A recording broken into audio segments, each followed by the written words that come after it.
السلام عليكم ورحمة الله وبركاته. الحمد لله رب العالمين يا ربي.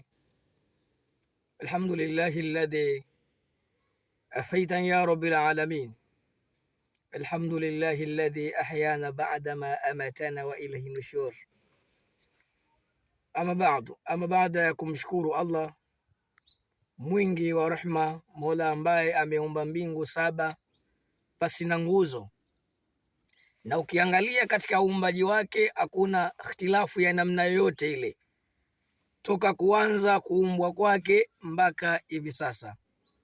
Ziada za rehma zimwendee kipenzi mtukufu wa daraja, na si mwingine Bwana Mtume Muhammad sallallahu alaihi wasallam, mtume ambaye alipambana amani ya dunia unayoiona si kingine wala si kwa nguvu zingine isipokuwa ni kwa Allah subhanahu wa ta'ala, na maelekezo ambayo mtume alipewa na Allah kupitia Qur'ani ikawa ni sababu ya amani kuwepo katika ulimwengu. Kwa hiyo ziada za rehma zimwendee mtume Muhammad sallallahu alaihi wasallam, yeye pamoja na sahaba zake.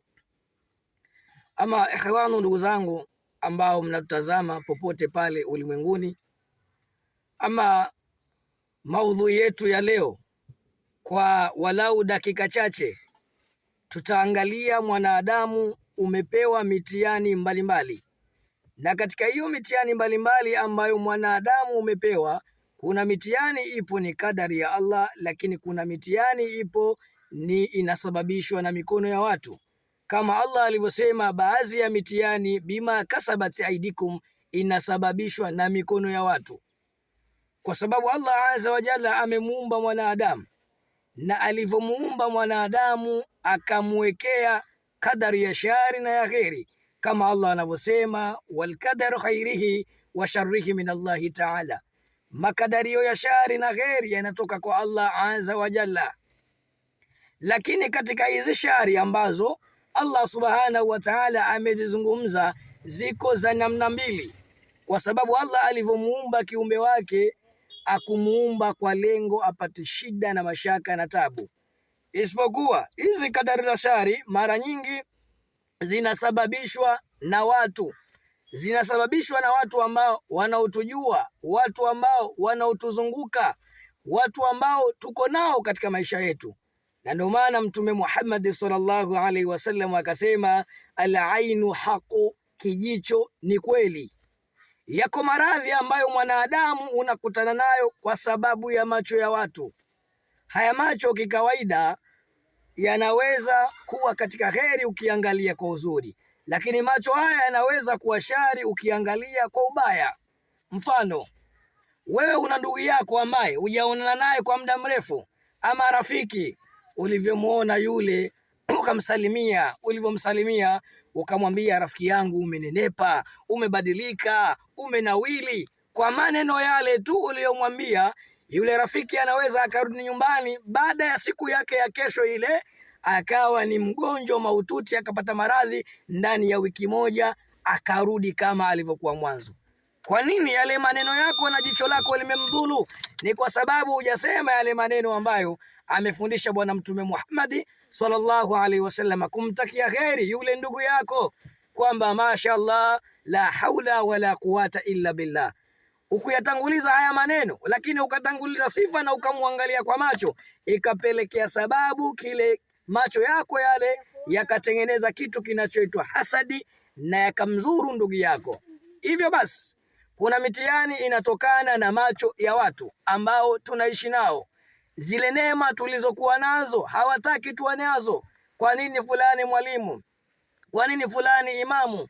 Kwa nini fulani ana watoto wazuri? Kwa nini fulani ana mke mzuri? Jamu ya neema zote ulizokuwa nazo wanataka wewe zikuondoke, wewe uzikose na wao wazikose.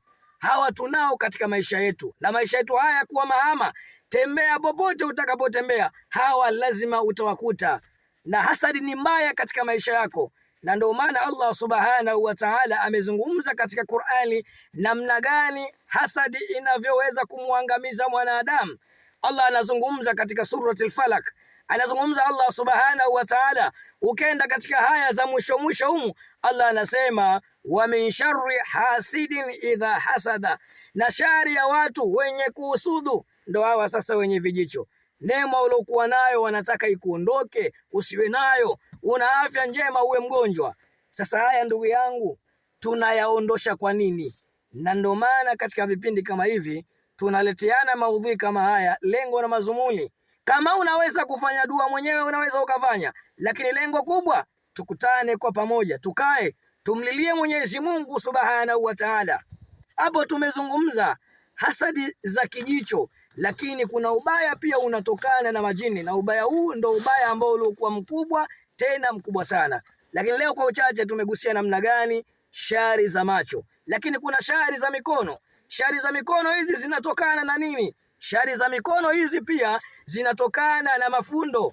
Ima atakuja mtu sehemu ulokanyaga atachota nyayo yake, nyayo ambayo ile ulokanyaga atachota pale ile nyayo kwa mkono wake, akachukua ile kwa mkono wake, akaenda akanuiza kwa mwanuizo yake kwa mkono wake, kisha badala yapo akafunga kwa mkono wake katika mafundo, ikapatikana siri inayoitwa sihiru liptu, uchawi wa vifungo.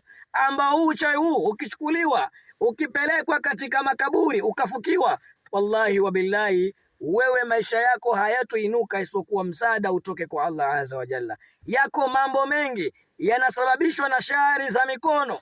Pia shari za mikono zinasababishwa kwa kupuliza. Wako watu wanachukua madawa, baadhi yao wanachanganya kwa ujuzi wao, wanapuliza kwa majina yako ili uweze kuangamia katika maisha yako. Sasa haya yote ndugu yangu yanahitaji tukae chini tumlilie Allah Subhanahu wa Ta'ala, ili Mwenyezi Mungu Subhanahu wa Ta'ala atufanye salama. Wewe popote ulipo duniani umenisikiliza kwa wakati huu, tumia nafasi hii, tumia fursa hii, tuje kumlilia Allah Subhanahu wa Ta'ala. Hapa Markaz Swahilina tuna baadhi ya mambo mbalimbali katika dua, katika kuombeana.